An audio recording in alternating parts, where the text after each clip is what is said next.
नमो भगवते वासुदेवाय नमः। एकादशी व्रत को व्रत का राजा कहा जाता है। एकादशी व्रत महीने में 2 बार आते हैं, एक कृष्ण पक्ष में और दूसरा शुक्ल पक्ष में। एकादशी व्रत को पूर्ण विधि विधान के साथ करना चाहिए। एकादशी व्रत का पारण द्वादशी तिथि में होता है। द्वादशी तिथि का चौथा घंटा हरिवासर माना जाता है, इसलिए चौथे घंटे में व्रत का पारण करना शुभ होता है। एकादशी व्रत संतान प्राप्ति, मोक्ष प्राप्ति, धन वैभव पाने के लिए करना चाहिए। एकादशी व्रत की कथा सुनने से पूरे परिवार का कल्याण होता है। आसपास सकारात्मक ऊर्जा का संचार बना रहता है, पाप नष्ट होते हैं और पुण्य लाभ मिलता है। अश्वमेध यज्ञ के समान फलों की प्राप्ति होती है और पितरों का आशीर्वाद भी मिलता है। पोष पुत्रदा एकादशी व्रत इस बार 10 जनवरी को मनाया जाएगा, जो कि इस बार शुक्रवार को पड़ रही है। यह इस वर्ष 2025 की पहली एकादशी है। इसे वैकुंठ एकादशी भी कहा जाता है। पोष पुत्रदा एकादशी का व्रत संतान प्राप्ति के लिए करते हैं। जो लोग पुत्र की चाह रखते हैं, उनको यह व्रत करना चाहिए। इस व्रत को करने से भगवान विष्णु की कृपा से सुयोग्य संतान, पुण्य और मोक्ष की प्राप्ति होती है। इस बार पोष पुत्रदा एकादशी के दिन शुभ योग बन रहा है। भगवान विष्णु की पूजा करते समय आपको पोष पुत्रदा एकादशी की व्रत कथा जरूर सुननी चाहिए। आइए सुनते हैं एक पौराणिक पुत्रदा एकादशी की कथा।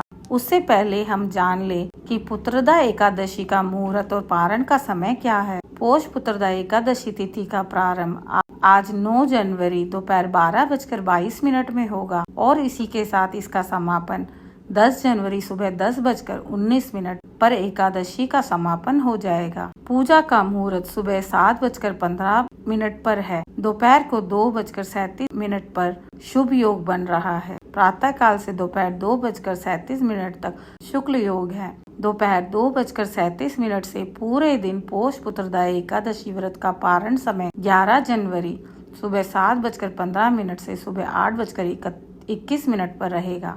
आइए सुनते हैं एक पौराणिक कथा। एक बार युधिष्ठिर ने भगवान श्री कृष्ण से पोष माह के शुक्ल पक्ष की एकादशी के व्रत विधान के बारे में बताने का निवेदन किया।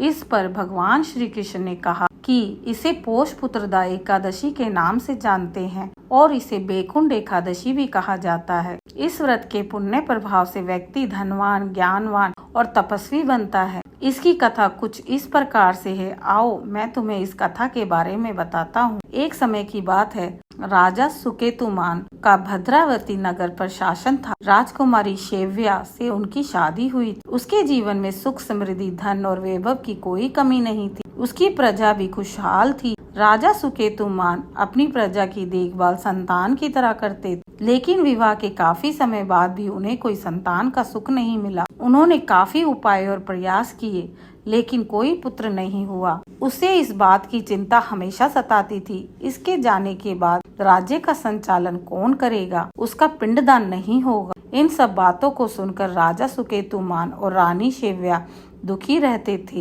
कई बार राजा सुकेतुमान के मन में अपना प्राण त्यागने का भी मन बनता था और इस तरह के भाव आते थे। इस दुख के कारण अब उनका मन राजपाट में नहीं लगता। एक दिन वह अपना महल और राजपाट त्याग कर जंगल की ओर चले गए। काफी समय तक पैदल चलने के बाद वह एक सरोवर के पास पहुँचे। वहाँ पर एक पेड़ के नीचे बैठ गए। उन्होंने देखा कि पास में ही एक आश्रम है। वह उठे और उस आश्रम में गए। उन्होंने ऋषियों को देखकर प्रणाम किया और उनको अपना परिचय दिया। ऋषियों ने राजा सुकेतुमान का आने का कारण पूछा तो उन्होंने अपने मन की पीड़ा बताई। उन्होंने इसका निवारण का उपाय भी पूछा। ऋषियों ने बताया कि पोष शुक्ल एकादशी आने वाली है। तुम उस दिन विधि विधान से व्रत रखकर भगवान श्री नारायण की पूजा करो। इस व्रत को करने से अवश्य ही तुम्हें योग्य पुत्र की प्राप्ति होगी, क्योंकि यह पुत्रदा एकादशी है। इस बात को सुनकर राजा सुकेतुमान का मन खुश हो गया,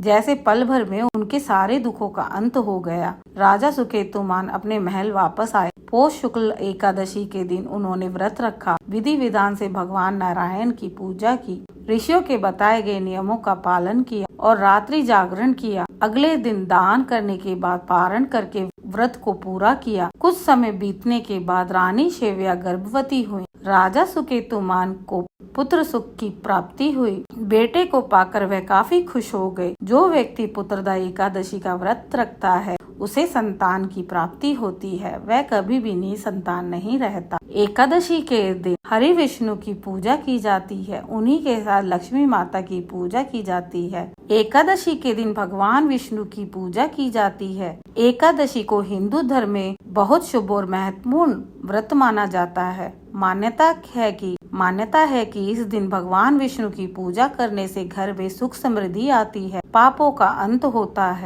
एकादशी के दिन भगवान विष्णु की खास तौर पर तुलसी और तिल चढ़ाना चाहिए। एकादशी के दिन पूजा के लिए भगवान विष्णु की मूर्ति या चित्र, जल का पात्र, कलश, रोली, चंदन, फूल, धूप, दीप, नैवेद्य, तुलसी के पत्ते, विष्णु सहस्त्र नाम का पाठ, शुद्ध कपड़े वगैरह की जरूरत होती है। एकादशी के दिन कमल के फूल चढ़ाने से भी सभी मनोकामनाएं पूरी होती है। अगर आपको मेरे द्वारा सुनाई गई कहानी पसंद आई हो तो कृपया मेरे चैनल को लाइक और सब्सक्राइब करना ना भूलें। जय श्री हरि विष्णु।